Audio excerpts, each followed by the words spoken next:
we were talking of the dynamics that played out during the presidential primaries of the APC.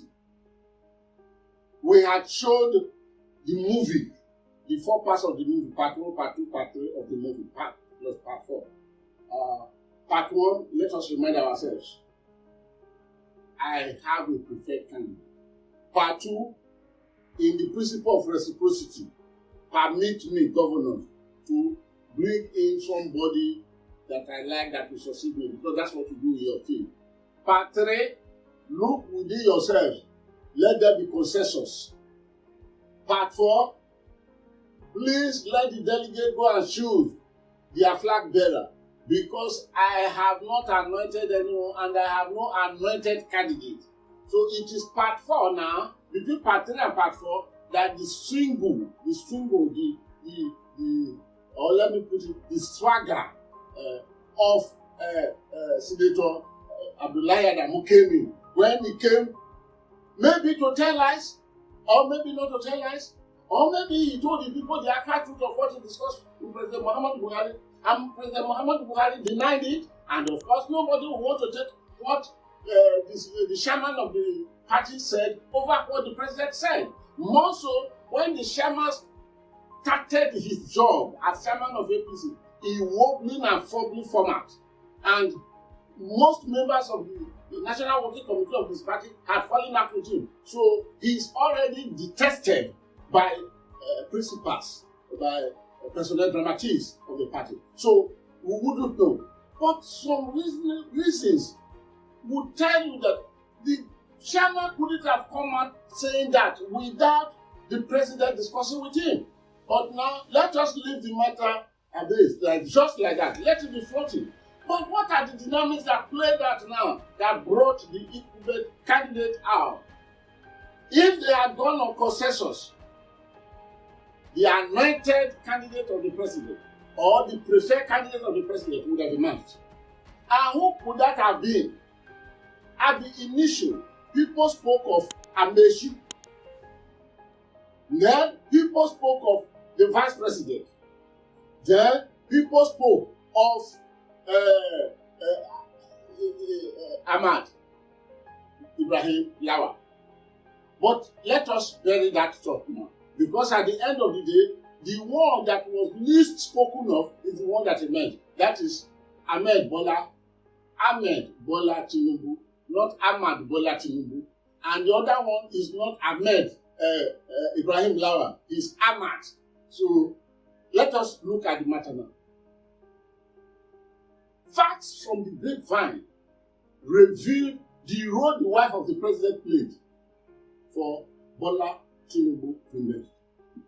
The wife of the president came home and met the husband and told the husband that if your preferred candidate or the one you are anointing has nothing to do with the name of Bola Tinubu, forget about that thought. Because this man stood for you. Without this man, you couldn't have ascended. And the statement he made in Abeokuta, there was no lie. They were all facts. So how would you now pay him back by bringing somebody preferred again outside this man? You must pick this man. Only for those who are not strong, that will not know their weakness when the matter gets to their wives. I can be stubborn along the path of facts. But each time my wife calls me in any issue and say, my dear, do you think you must go this way? Yes, you have a fact. Must we go that way? I have always seen myself crumbling to tell her that I will not amend it. I will not say white is black. Instead, let me leave that matter. I will not discuss it. And I remember vividly a very top military officer, friend of mine, one time, a lieutenant general in the Nigerian Army, one time, once called me. We were talking about something we want one of our friends to do, and he was this stubborn, stupid daddy anyway, that he would not do it. He would not. So my friend called me. He said, "But you know what we do? Let us go and meet his wife and blackmail the man to the wife."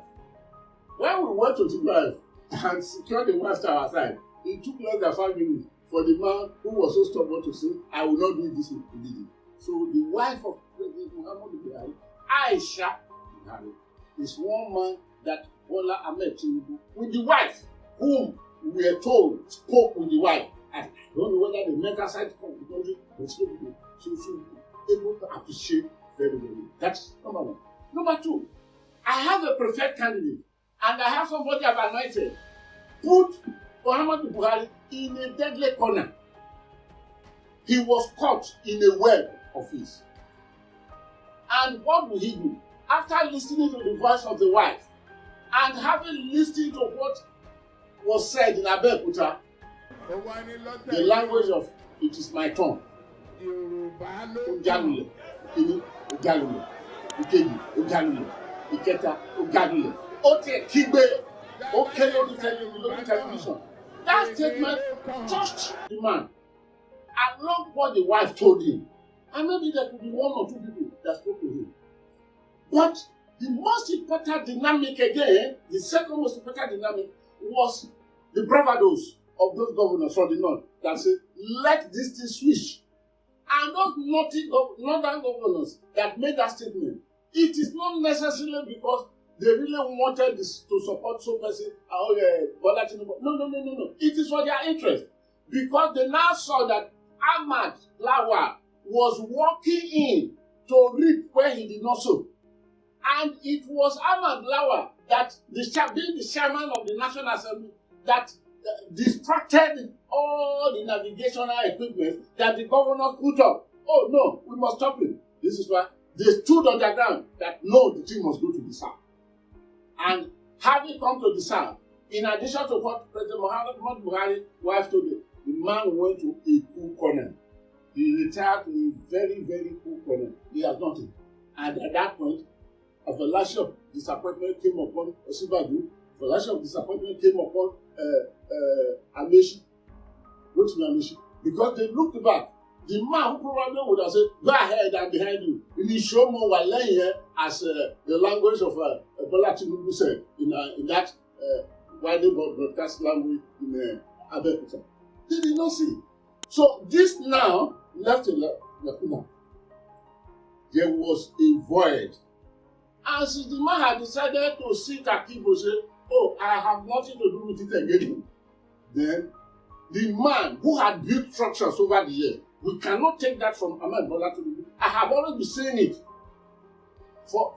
Within the past 15 years, I have always, not 15 years, within the past 7-8 years, I have always been saying it in my platforms that man had built structures.